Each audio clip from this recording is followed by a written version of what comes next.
saith. Sgen i'n pres ond methu dioddau gwaith. Dwisho ymddeol, dwisho ymddeol.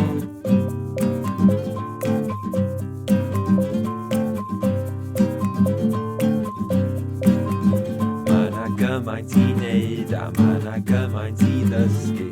Sdim amser am hyn, pan ti'n just gweithio a cysgu.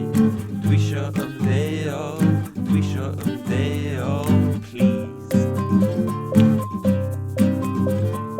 And will do, I'm begging you on my knees.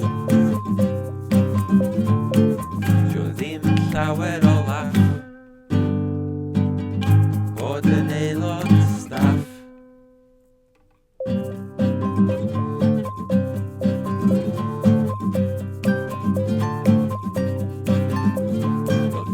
Diogyn, paid â bod yn pathetic. Lle ma' dy drive, lle ma' dy work